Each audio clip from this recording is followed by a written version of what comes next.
यह कहानी है ऐसे मूर्तिकार की है जो अपने घमंड में वह अपना सब कुछ खो देता है।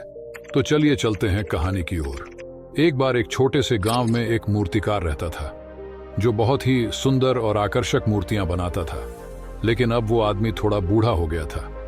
उस आदमी ने सोचा कि क्यों ना अब मैं अपने बेटे को मूर्तियां बनाना सिखा दूं तो मेरा बेटा भी इस गांव में मशहूर हो जाएगा। आदमी ने जब अपने बेटे से इस बारे में बात की तब बेटा भी मान गया। अगले ही दिन बेटे ने मूर्तियां कैसे बनाते हैं ये सीखना शुरू कर दिया। कुछ वक्त बाद बेटा भी अच्छी मूर्तियां बनाने लगा, क्योंकि जब बेटा मूर्तियां बनाता तब उसके पिता उसके पास खड़े रहते और उसे समझाते रहते कि क्या गलती तुम कर रहे हो। कुछ वक्त बाद बेटा अपने पिता से भी अच्छी मूर्तियां बनाने लगा। गांव वाले लोगों ने भी बेटे की मूर्तियों को पिता की मूर्तियों से ज्यादा अच्छा बोलना शुरू कर दिया। बेटा ये सब सुनकर काफी खुश हुआ। बेटे की इतनी तारीफ सुनकर पिता बेटे से भी ज्यादा खुश हुए। लेकिन अब बेटे की बनाई हुई मूर्तियों में पिता ने जब बेटे को उसकी गलती बताई तब बेटे अपने पिता से कहा, मैं आपसे कहीं ज्यादा अच्छी मूर्तियां बनाना जानता हूं और मेरी मूर्तियां की कीमत तो आपकी बनाई हुई मूर्तियों से ज्यादा है। अब आपको मुझे सलाह देने की कोई जरूरत नहीं। बेटे की ये बात सुनकर पिता चुप हो गए और वहां से चले गए। फिर कुछ दिन बाद बेटे ने अपने पिता से कहा कि मुझे लगता है कि मेरी बनाई हुई मूर्तियों की कीमत उतनी नहीं होनी चाहिए जितनी अभी है। मुझे लगता है कि मुझे दूसरी दुकान में अपनी मूर्तियां बेचनी चाहिए, इससे मेरा ज्यादा मुनाफा होगा। पिता ने कहा, ठीक है, तुम अपनी अलग दुकान खोल लो।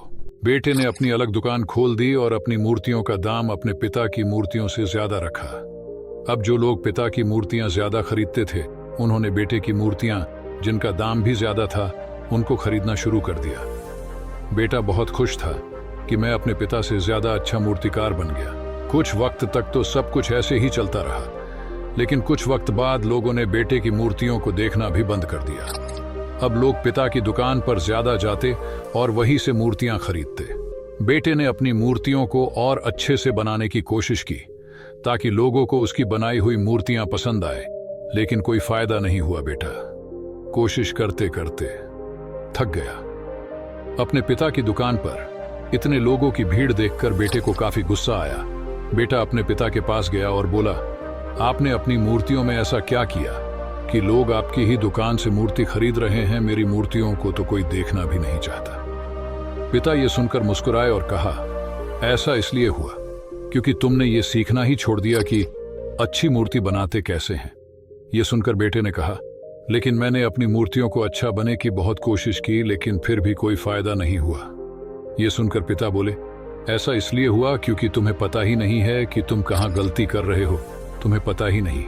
मैं तुम्हें जैसा मूर्तिकार बनाना चाहता था वैसे तुम बने ही नहीं, बल्कि थोड़ी सी तारीफ लोगों से सुन लेने पर तुम्हारे अंदर इतना घमंड आ गया कि तुमने अच्छी मूर्ति बनाना सीखा ही नहीं।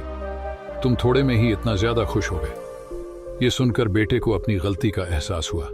बेटा अपने पिता के पास वापस लौट आया और अच्छी मूर्ति कैसे बनाते हैं ये सीखना उसने फिर से शुरू कर दिया। सिख, हम जो भी काम करते हैं हमें उस काम को हमेशा सीखते रहना चाहिए। फिर भले ही गलतियों से सीखो या फिर अनुभव से सीखो, लेकिन कभी भी अपने आप पर या अपने काम पर घमंड मत कीजिए। और वीडियो अच्छी लगी हो तो चैनल को सब्सक्राइब जरूर करें। मिलते हैं अगले वीडियो में। धन्यवाद।